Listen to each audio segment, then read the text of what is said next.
राजस्थान के एक छोटे से कस्बे में एक बहुत पुरानी मस्जिद थी। मस्जिद का एक अंदरूनी कमरा हमेशा से बंद रखा जाता था। बुजुर्ग कहते थे कि उस कमरे में बहुत पुराने जमाने का एक जिन्न कैद है। कुछ लोग मानते थे, कुछ इसे सिर्फ अफवाह समझते थे।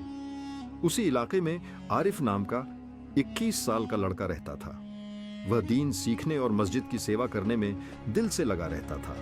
एक रात ईशा की नमाज के बाद जब सब लोग घर चले गए, आरिफ मस्जिद में अकेला बैठकर कुरान पढ़ रहा था। बाहर ठंडी हवा चल रही थी और मस्जिद के पुराने दरवाजे किर्र की आवाज कर रहे थे। कुछ देर बाद अचानक हवा रुक गई। मस्जिद में ऐसा सन्नाटा छा गया जैसे वक्त थम गया हो। आरिफ ने ऊपर देखा। बंद कमरे का ताला धीरे धीरे हिल रहा था, जैसे कोई अंदर से दरवाजा थपथपा रहा हो। उसका दिल तेज धड़कने लगा, लेकिन उसने हिम्मत करके कुरान की तिलावत और ऊंची आवाज में जारी रखी। इतने में उस बंद कमरे के अंदर से एक कमजोर कराहती हुई आवाज सुनाई दी, बच्चे, दरवाजा मत खोलना। आरिफ का खून जम गया। यह आवाज इंसानी नहीं थी, यह खाली, गहरी और हवा जैसी गूंजने वाली थी। आरिफ ने डरते डरते पूछा, कौन हो तुम?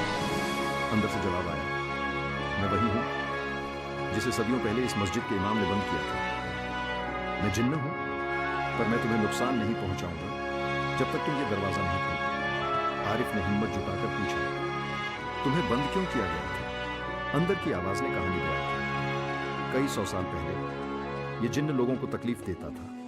मस्जिद के इमाम ने उसे समझाया, लेकिन वह नहीं माना। आखिर इमाम ने कुरान की आयतों की तिलावत से उसे कमजोर किया और इसी कमरे में कैद कर दिया। तब से वह यहीं बंद है, बस आजादी का इंतजार करते हुए।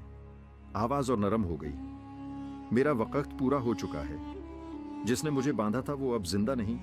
दरवाजा खोल दो बच्चे। आरिफ को लगा कि शायद जिन्न बदल गया है, शायद अब वह शांत है, शायद उसे आजाद कर देना चाहिए। लेकिन तभी उसे अपने उस्ताद की एक बात याद आई। जिन्न की सबसे बड़ी चाल यही होती है कि वह इंसान को हमदर्दी में फंसा दे। आरिफ ने कुरान उठाया और बंद कमरे के पास जाकर सूरह बकरा पढ़ना शुरू किया। जैसे ही तिलावत शुरू हुई, अंदर से एक खूंखार चीख उभरी, इतनी डरावनी कि मस्जिद की दीवारें तक कांप उठी। जिन्न गरज कर बोला, इंसान, मैंने तुम्हें दिखाया कि मैं कमजोर हूं, बेकसूर हूं, लेकिन तुमने यकीन नहीं किया। तुमने मेरा इंतजार बढ़ा दिया। याद रखना, मैं कभी ना कभी आजाद होकर लौटूंगा। जब आरिफ ने तिलावत पूरी की, ताला अचानक बिल्कुल सूखा और पुराना लगने लगा, जैसे वह सदियों से हिला ही ना हो। अंदर की हर आवाज गायब हो चुकी थी। आरिफ को समझ आ गया कि जिगिन आजाद नहीं होना चाहता था, वह इंसान को बेहमक बनाकर अपने बंधन तोड़वाना चाहता था। अगली सुबह आरिफ ने यह बात इमाम साहब को बताई। इमाम मुस्कुराए और बोले, जरूरी नहीं है कि जो धीमी आवाज में रो रहा हो वह हमेशा मजलूम ही हो। उस दिन के बाद से मस्जिद का वो कमरा हमेशा बंद ही रहता है और आरिफ कभी भी रात के वक्त मस्जिद में अकेला नहीं रुकता।